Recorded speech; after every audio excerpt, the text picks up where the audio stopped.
छगन भुजबळचे ऐकून मराठ्यांच्या पोरावरती अन्याय हे म्हणजे हे सहन करणारं नाही आहे. छगन भुजबळ तेवढाच नाही आधी फक्त राजकारण एक राजकारण.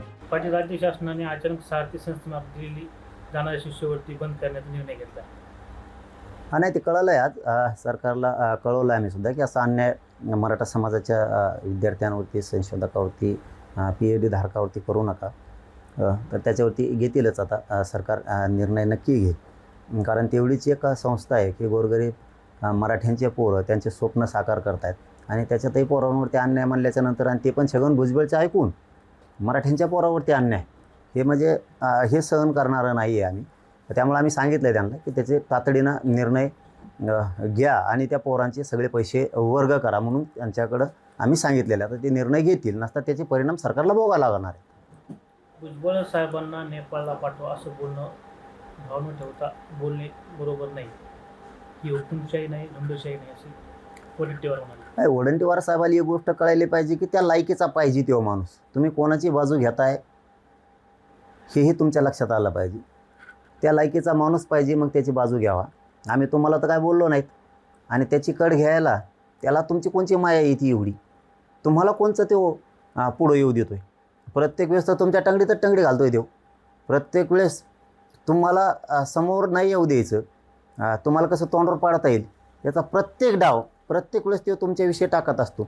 तशी वाईट भावना आमची तुमच्याविषयी नाही आहे. त्याच्या बाजूने तुम्ही वडावं आणि गोरगरीब मराठ्यावर तुम्ही अन्याय करावा त्याची बाजू घेऊन. हे तर आम्हाला आश्चर्य वाटतं तुमच्याबद्दल. बघा तुमच्यात बदल होत असला तर चांगलं आहे, नसता एक दिवस तेच तुम्हाला पायाखाली घालील. त्या दिवशी मग मराठ्यांनाही वाटेल की आपल्याही विरोधात हे बोलत होते, यांच्या बाजूने उभा नको राहायला. पाटील, आता मराठा समाजातील कुणबी नोंदीच्या असलेल्यांना आता ओबीसीतून आरक्षण मिळणार आहे.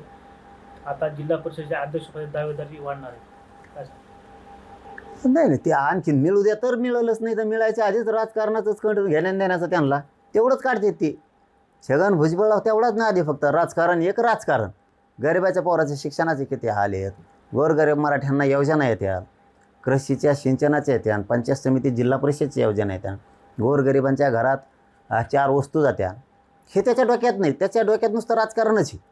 त्याला म्हणजे ते येड लागलं असतं एखाद्या माणसाला. बघा किती त्याला 2-2 काशऱ्याने बांधा, ते गावाच्या बाहेर एक मैदान असतं तिकडं पळतच. त्याला मैदान नाही म्हणत ग्रामीण भाषेत, त्याला येगळं म्हणतात. लोकांची स्वच्छतेचं ग्राउंड म्हणतात त्याला. तिकडं जायची सवयच असते. त्या जनावराला कितीही बांधा तुम्ही, ती कासरे तोडून पळतच तिकडं. मराठा समाजाच्या 10% आरक्षण आज हायकोर्टात सुनावणी झाली. त्यात ॲडव्होकेट संचितीने युक्तिवाद केला की मराठा समाज मागास नाही. हाय ते आता बघा, आयोगाने सगळा सर्वे केला आहे, सगळे रिपोर्ट दिलेत. आता त्यांनी काय बाजू मांडावं? चोराचं काय असतं, मी चोरी नाही केलीच म्हणत असतो. त्याच्यामुळे बाजू मांडणाऱ्याने त्याची काय मांडावी ते त्याचा प्रश्न आहे. पण राज्य मागासवर्ग आयोग असेल, समिती असेल, सुक्रे आयोग असेल, यांनी सर्वे केला आहे आणि मराठ्यांना 10% आरक्षण दिलं आहे. ते 50%च्या वरती गेलं म्हणून ते उडणार आहेत. आम्ही पहिल्यापासून सांगतो की मागासवर्ग आयोगाचे निकष आहेत, जी जात मागास सिद्ध होईल तिला 50%च्या आत ओबीसी आरक्षणात घ्यावं लागतं. त्याला तुम्ही 50%च्या बाहेर घेत आहे. त्याच्यामुळे ते आरक्षण टिकतच नाही आहे. कोणी जरी आलं तरी पण पोरांचे ॲडमिशन होते, नोकऱ्या होत्यात आणि ते आरक्षण गेल्यामुळे एक दिवस लेकरांचं आमच्या वाटोळं होतं पुन्हा. म्हणून आमचं म्हणणं आहे की ते 10% आरक्षण 50%च्या आत ओबीसी आरक्षणात घ्या आणि मग ते टिकतं आहे. असं ते टिकतच नाही आहे.